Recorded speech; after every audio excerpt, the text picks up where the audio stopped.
How's it going, everybody? This is Novakast back with another video for you guys. Now, I think I'm going to start off by saying that when it comes down to It, you know, the recent It films, It 1 and It Chapter 1 and It Chapter 2, I don't think I ever reviewed the miniseries.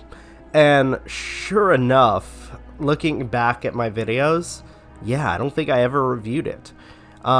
So with that, I think with this video, I figure I, kind of rectify that. In this video, we'll be talking about It, or It the miniseries, or in its other name, Stephen King's It, as it's described in Wiki, because for some reason in IMDb, there's not much information besides some of the stars. It is a 1990 American ABC two-part psychological horror drama. It was directed by Tommy Lee Wallace and adapted by Wallace D. Cohen from Stephen King's 1986 novel.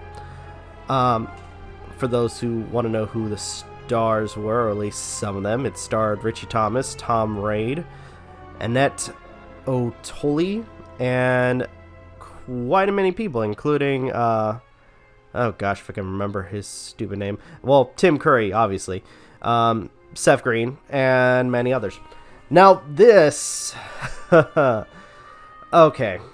So, in case because I believe I've told this story many times in the podcast, I think I'm going to say it again.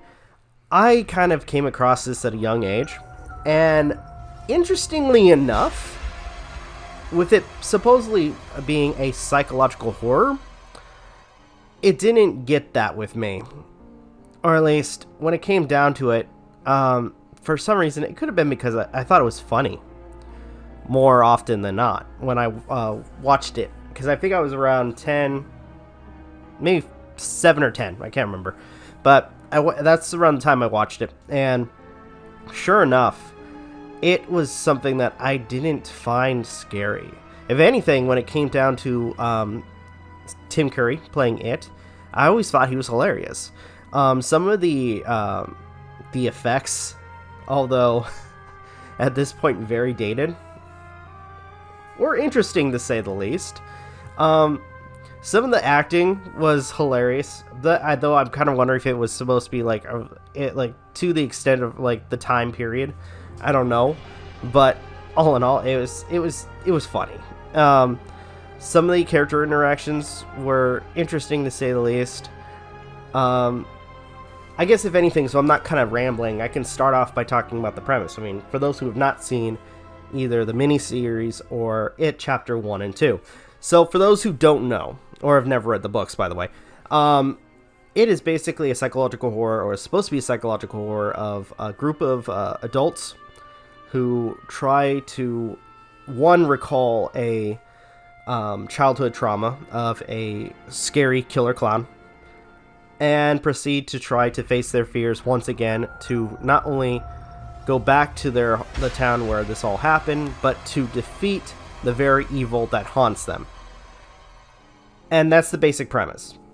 Some of the characters were, again, especially with like showing like how they've grown up compared to their childhood, it was really interesting. I will say, some of the between the adults and the kids, I for some reason felt the kid actors acted a little bit better than the adults. I don't know why, which I thought was funny, because a lot of times when it comes to child actors, especially in films, they try. I'm gonna say they try really hard when it comes to trying to act. Sometimes the exact emotion isn't presented in the film, but anywho, not to completely shit on child actors, but anyways, so yeah, I always like when it came to the miniseries, I always thought that the child actors acted a little bit better than the adults, which is interesting to say the least, or at least I guess okay, let me put this in perspective. And I will say it's probably comes from one of the more childish characters, or at least because when it came down to like one of the most childish characters of the whole group, which is Richie, there's a couple points where the adults do something stupid, and he's kind of like the one that's the more logical one out of the group. Like, no joke. 2 parts actually where that happens. Now in the miniseries, we don't get much interaction with a lot of the other adult characters, or at least I guess the parents or the innocent bystanders or less innocent bystanders. I say that because apparently in this version, spoilers, they try to make the comparison that, or make this kind of comparison that, some of the adults were in on the whole evil in the town thing, but at the same time, it's like, that's so stupid. I think the bottom line, when it comes down to this, the characters, especially with a lot of the characters just, some of their motives make no sense. The bully character that appears in the miniseries is kind of like a carbon copy of a lot of the other bully characters that we see in the other either films or anything involving Stephen King. Which is kind of sad because it seems like, again, all the bully characters seem one note, which sucks. Be nice if we had more characteristics to the quote unquote bully, but I guess they're just designed to be evil. But anywho, music, I'm gonna say there's not much music when it comes down to like nothing of note. I mean, when it comes down to music, there's not much. Besides the segments with Pennywise, where it's kind of like carnival music, which I think adds more to the hilarity of the character. And it's this one song that keeps playing in the background, which I thought was interesting. Pennywise, okay, I need to just talk about Pennywise for a second, because again, when it came to Tim Curry, Pennywise is a freaking riot. Especially when it comes down to how Tim Curry plays him out.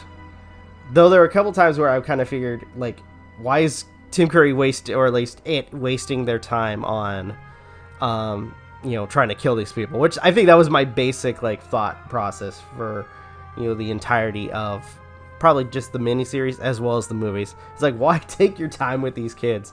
Like, you're more powerful than them. You could just eat them. Turns out that's not the case with chapter 2, but I digress. So Tim Curry, in of itself, is really fun, and his acting is like back in the day. His acting is, because I don't think how old is Tim Curry at this point? I don't think he's acting anymore, and his acting is phenomenal, like truly phenomenal. He can make some of the most ridiculous roles seem interesting.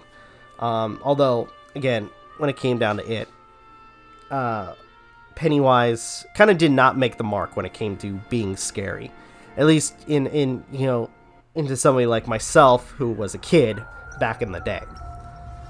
So, all in all, I know a lot of people are, thinking I'm gonna give this movie a bad rating because I'm kind of shitting on everything or a lot of things. To be perfectly honest, no. As much as I have been kind of shitting on it, I don't consider it to be scary, but I consider it to be kind of like I would want to classify it as a mock horror or mockery horror, but there's a specific setup for that. Take Sleepy Hollow, for instance, as a kind of mock horror, but to some extent,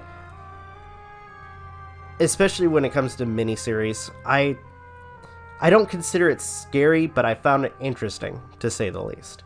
So, with this, I will give it, with my rating anyway, I think I'm going to go ahead and give it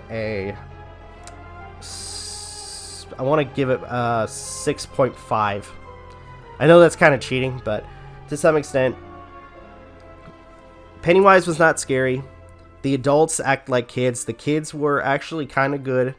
Some of the premises were weird, to say the least. Music, although like almost non-existent except for the Pennywise bits, and a particular part near the climax of the film that I will not mention because it is really fucking stupid, and it sucks that chapter 2 decided to do that too. Those who don't know, watch the miniseries. Anyway, I think I'm going to go ahead and end the video here. Thank you guys so much for watching. Truly appreciate it. If you guys can, please leave a like, comment, share, subscribe, all that good stuff. If you guys want to follow us on social media, links in the description down below, as well as check out our daily content and the weekly podcast. With that being said, this is Rob Novakast signing off. Have a good one, and take care. Peace.